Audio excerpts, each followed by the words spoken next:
বন্ধুরা, আজকের গল্পটি এমন একটি মেয়ের উপর ভিত্তি করে তৈরি হয়েছে যার গোপন অঙ্গে দাঁত ছিল। এই কারণে সে যার সাথেই ইন্টিমেট হওয়ার চেষ্টা করে তার গোপন অঙ্গ কেটে যায়। বন্ধুরা, এই গল্পটি শুরু হয় আর আমরা দেখতে পাই দুইজন বিবাহিত লোক। লোকটির নাম ছিল বিল আর তার স্ত্রীর নাম ছিল কিম। লোকটি দ্বিতীয়বার বিয়ে করছিল, তাই তার আগে থেকেই একটি মেয়ে ছিল। আর পরের একটি ছেলে হয় যার নাম ছিল ব্রেড। মেয়েটির নাম ছিল ডোম। ব্রেড খুবই দুষ্টু প্রকৃতির ছেলে ছিল, কিন্তু ডোম একদম সাধারণ মেয়ে ছিল। ব্রেড তার সৎ বোনকে পছন্দ করতো না, তাই সে সেক্সুয়াল ইউজ করত। সে তার গোপন অঙ্গে খারাপ কিছু করার জন্য হাত দিতে যাওয়ার সাথে সাথেই তার হাতটি কেটে যায়, যেটা দেখে বিল ব্রেডের কাছে আসে এবং তার মনে হয় তার মেয়ে তাকে কামড়ে দিয়েছে। বেশ কয়েক বছর কেটে যায়। এখন ডোম বড় হয়ে গিয়েছিল। কলেজে স্পিচ দিতে সে তার স্পিচ শেষ করে বন্ধুদের সাথে কথা বলছিল, যেখানে টবি নামে একজন ছেলে বারবার তার দিকে দেখছিল, যার কারণে ডোম তার দিকে অ্যাট্রাক্ট হয়ে যায়। টবি তাদের বলে, আমি এখানে নতুন এসেছি, খুব শীঘ্রই তোমাদের সাথে এই স্কুলে থাকবো।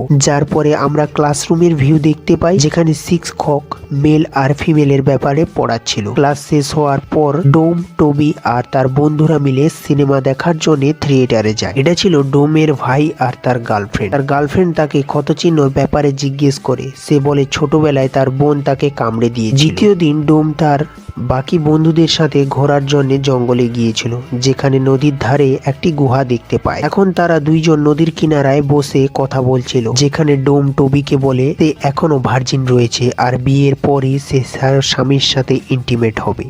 যেটা শুনে টবি বলে, আমি গত 1 বছর আগে আমার পুরনো এক্সের সাথে ইন্টিমেট হয়েছিলাম, এই কারণে আমি আর ভার্জিন নই। এবং তারা লেগে স্নান করতে নেমে যায়, যেখানে তারা দুইজন কাছাকাছি চলে আসে। তখনই ডোম কিনারায় এসে বসে পড়ে। টবি ও ডোমের কাছে চলে যায়। টবি ডোমকে ফিজিক্যালি হওয়ার জন্য চেষ্টা করছিল, কিন্তু ডোম তাকে একেবারে মানা করে দেয়।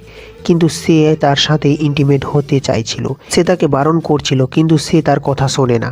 আর তখনই টবি জোরে চিৎকার করতে থাকে, কারণ তার গোপন অঙ্গ কেটে গিয়েছিল। আর সে চিৎকার করতে করতে জলে ঝাঁপ মেরে দেয়। কিছুক্ষণ পরে আমরা দেখতে পাই টবির গোপন অঙ্গ কাঁকড়া খাচ্ছিল।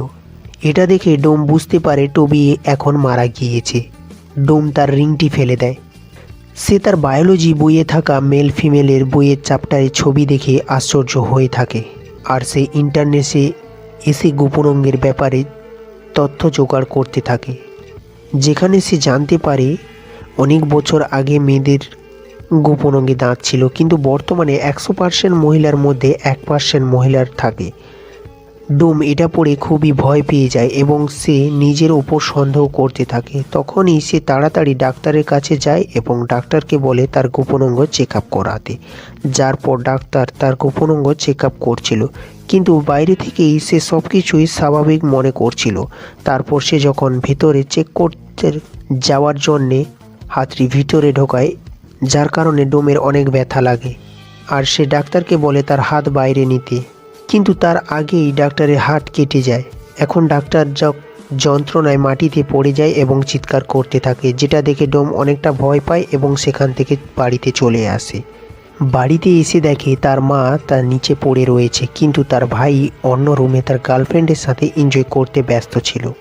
সে তাড়াতাড়ি তার বাবাকে ফোন করে এবং তাকে অসুস্থর ব্যাপারে জানায়। অনেক রাত হয়ে যাওয়ার কারণে তার বাবা তাকে বাড়িতে ফিরে যেতে বলে। ডোম দেখে তার ভাই এখনও গার্লফ্রেন্ডের সাথে ব্যস্ত ছিল। এটা দেখে তার বন্ধুর বাড়িতে চলে যায় ডোম। ডোম এখন বলে দেয় যে আমার কারণেই টবি মারা গিয়েছে, কারণ তার গোপন অঙ্গে দাঁত রয়েছে। রিয়ান তার কথায় বিশ্বাস করে না এবং তাকে শান্ত করার জন্য জড়িয়ে ধরে। দুইজন শান্ত হওয়ার পর ডোম স্নান করতে চলে যায়। আর অন্যদিকে রিয়ান তার রুমকে সাজাচ্ছিল যাতে ডোমের মুড ঠিক করতে পারে। তারপর যখন ডোম বাইরে আসে, তারা খুবই পাশাপাশি বসে থাকছিল এবং ডোম খুবই আনন্দ বোধ করছিল। সেই সুযোগে রিয়ান তার সাথে ইন্টিমেট হওয়ার চেষ্টা করে, কিন্তু ডোম তাকে এমনটা করার জন্যে বারণ করে। কিন্তু রিয়ান তাকে বলে আমার সাথে এমন কোনো ঘটনা ঘটবে না। তারপরে বাস্তবে রিয়ানের সাথে এমন কোনো ঘটনা ঘটলো না, যেটা দেখে ডোম অনেকটা আনন্দ হয় এবং সে আয়নার সামনে গিয়ে নিজেকে উলঙ্গ অবস্থায় দেখে। তারপর ডোম আবারও একবার ইন্টিমেট হচ্ছিল।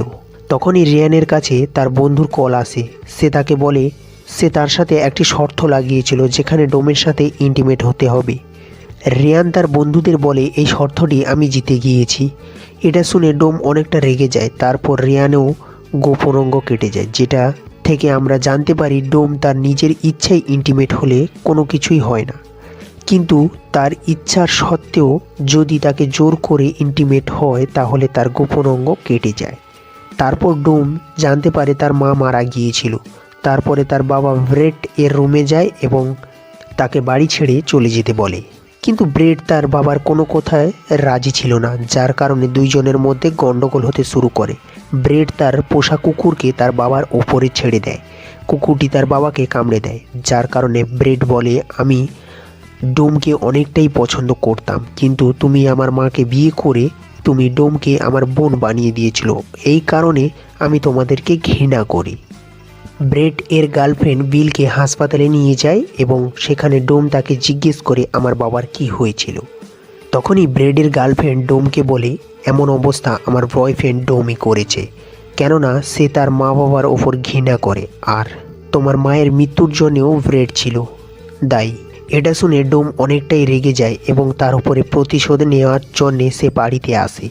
আর বাড়িতে এসে সে ভালোভাবে মেকআপ করে তার রুমে যায়। ব্রেডের প্রথম থেকেই ডোমকে পছন্দ ছিল, এত সুন্দর দেখে সে নিয়ন্ত্রণ হারিয়ে ফেলে, যার কারণে সে আবার তার সাথে ইন্টিমেট হয়ে গিয়েছিল। কিন্তু তখনই ব্রেড এর ছোটোবেলার কথা মনে পড়ে যায়, কিন্তু তখন অনেক দেরি হয়ে গিয়েছিল। ব্রেড কিছু করার আগেই তার গোপন অঙ্গ কেটে যায়। তারপরে ডোম দাঁড়ানোর সাথে সাথে তার গোপন অঙ্গ নিচে পড়ে যায় এবং তার কুকুর সে এসে সেটাকে খেয়ে ফেলে। এখন ডোমের প্রতিশোধ সম্পূর্ণ হয়েছিল এবং এখানেই মুভিটি শেষ হয়ে যায়। বন্ধুরা, সাবস্ক্রাইব অবশ্যই করবেন এই ধরনের ভিডিও পেতে। ধন্যবাদ।